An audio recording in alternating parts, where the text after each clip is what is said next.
गांव में एक बड़े अच्छे ऋषि महात्मा बड़े बड़े विद्वान संत रहते थे। उनके पास में एक गोपाल जी थे। सुंदर श्री भगवान की मूर्ति थी, गोपाल जी थी। नित्य प्रतिदिन अब महाराज पूजा करें उनकी। धन्ना क्या करे, रोजाना जाए और जाके उनके पास में बैठ जाए।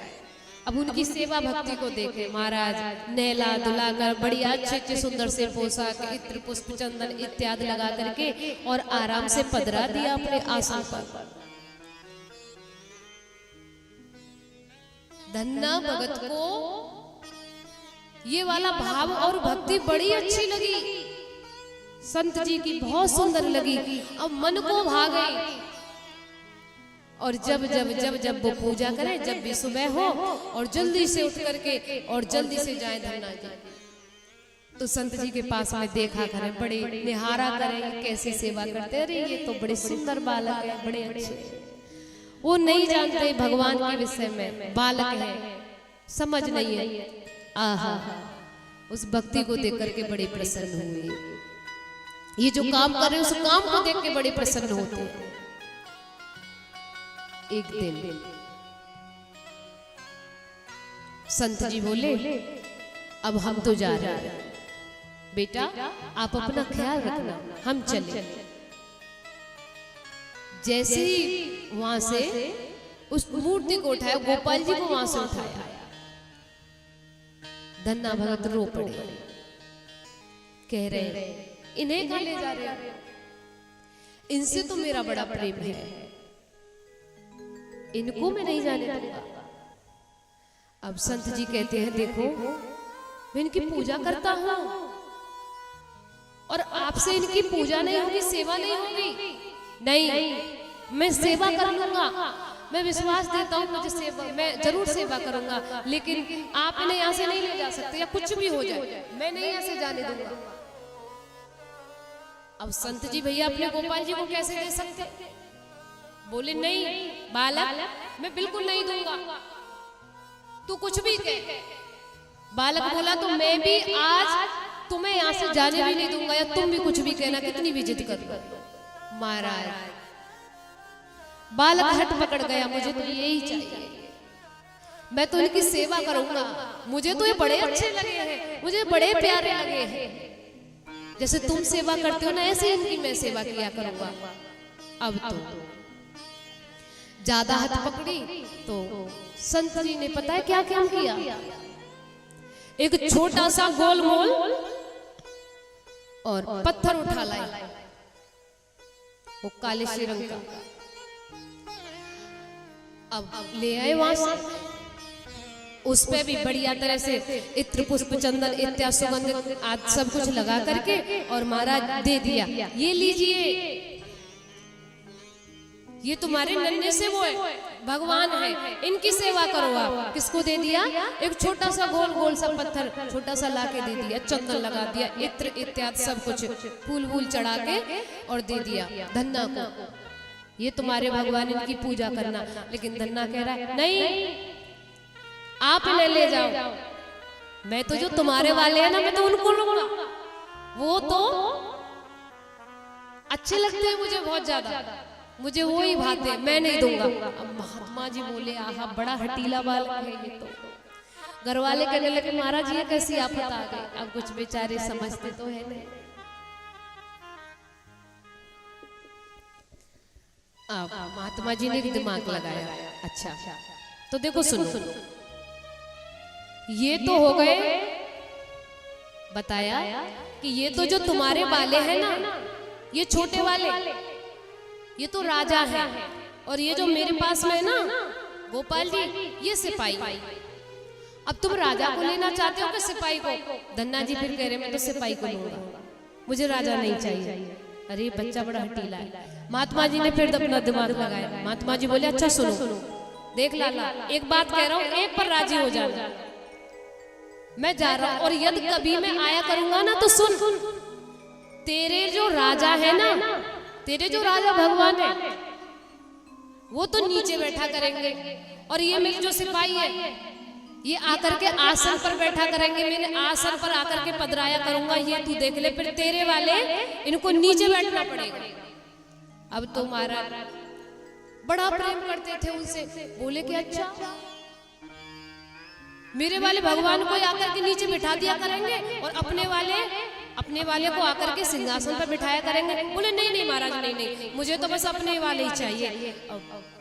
परिवार वाले बोले लो महाराज खानी खत्म।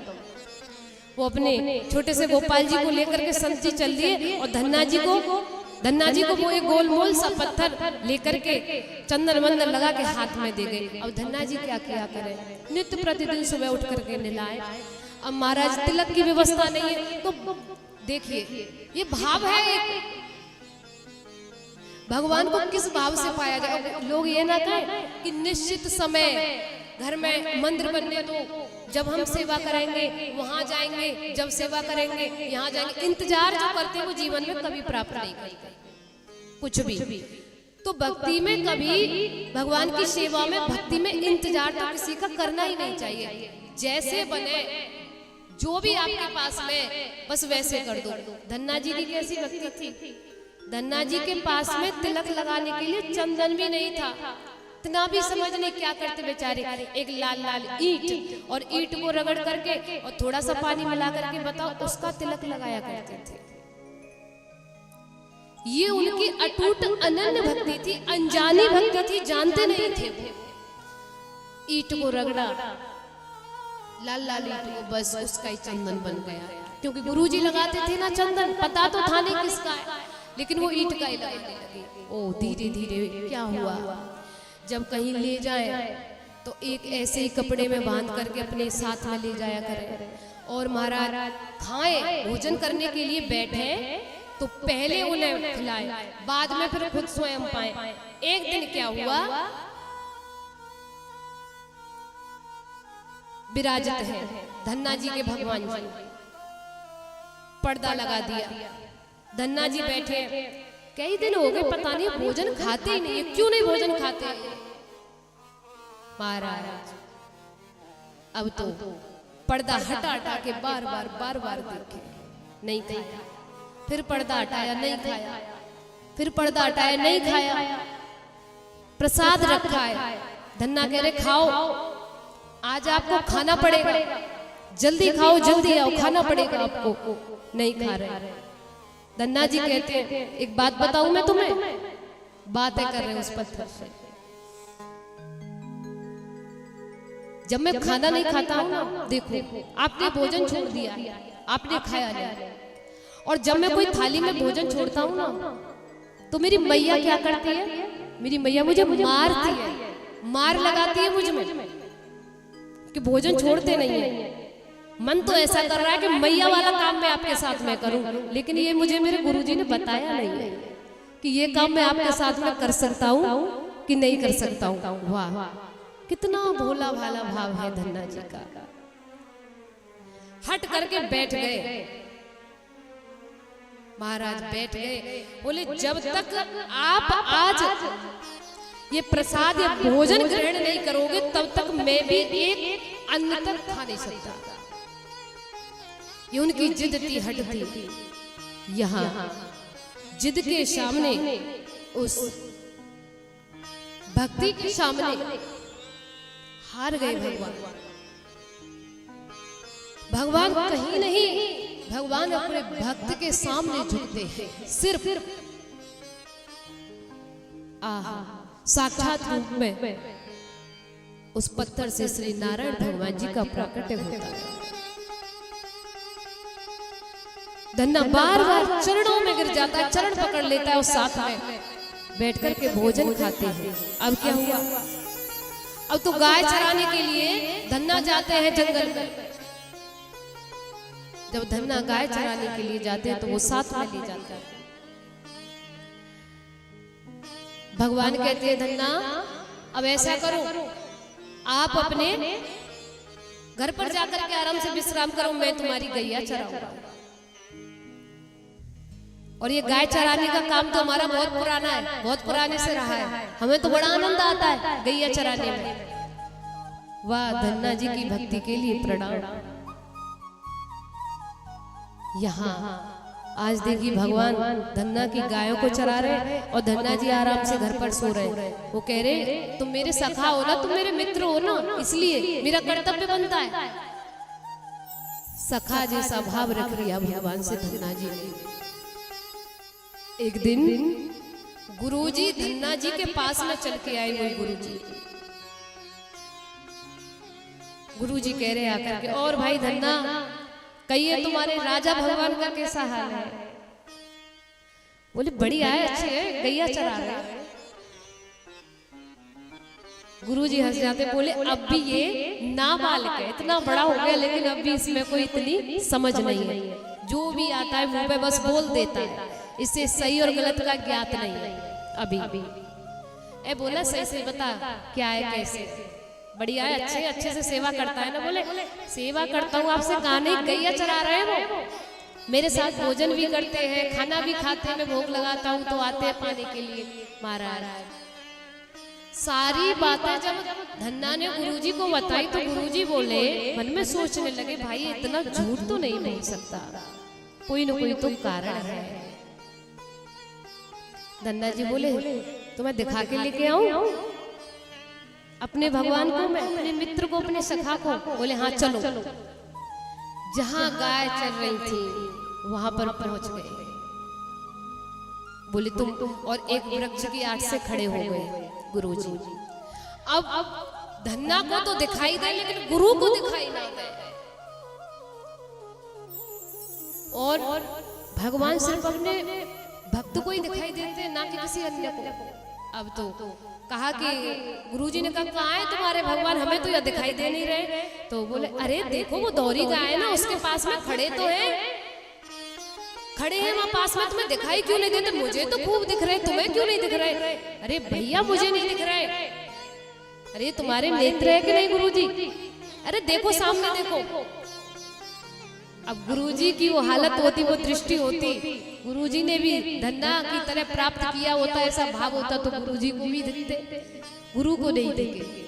तो धन्ना दौड़े दौड़े भगवान के पास गए, कहने लगे प्रभु मेरे गुरुजी आए हैं, आप उन्हें क्यों नहीं दिख रहे हो? आप उन्हें दिख जाओ। तो कहा दे, भगवान ने कहा धन्ना आप तो हमारे मित्र हो, सखा हो, भक्त हो, हमारे प्रिय हो, हम आप ही को देख सकते हैं, अन्यथा किसी और को नहीं देख सकते, हम आपके गुरु को नहीं देख सकते। धन्ना कहने लगा अरे वाजीबा ऐसा कैसे कर सकते हो? ये मेरे गुरु का ही तो प्रभाव है,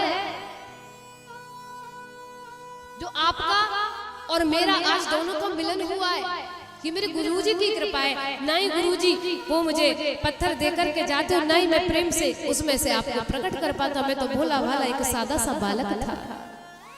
चलो चल करके मेरे गुरुजी को आप दर्शन तो मेरे गुरुजी को देना ही होगा, तभी जाकर के चतुर्भुज भगवान धन्ना जी के गुरुजी के सम्मुख जाकर के प्रकट हो जाते हैं। गुरु ने जब देखा चरणों में पड़ गए, धन्ना मैं मूर्ति से, गोपाल जी की मूर्ति थी, नित्य प्रतिदिन सेवा करता हूँ, उससे मैं प्रकट नहीं कर पाया, और तूने एक पत्थर से ही ईश्वर को प्रकट कर लिया, इन्हें अपना परमात्मा बना लिया, इन्हें अपना मित्र बना लिया। तो ऐसी निर्मल मन जन सो मोय पावा, निर्मल हृदय वाले निष्कपट होकर के जो भगवान को भजते हैं, सिर्फ भगवान उसी के हिस्से में आता है। ये मत सोचिए कि हमारे घर में भाई कुछ व्यवस्था नहीं है, कुछ खाने के लिए क्या भोग लगाएंगे, नहीं, कुछ नहीं है ना तुम्हारे घर पर। बस भाव से ये कह दीजिए बस प्रभु कैसे भी करके भोग लगा लो, एक कोई तुलसी का पत्र है, कुछ भी है, उसे सामने ले जाओ, आज नाथ यही इसे ही ग्रहण करो, मेरे पास में जो सेवा है उसे आप स्वीकार करो, बस प्रभु इतने में ही प्रसन्न है। आपकी कहने की बारी है बस।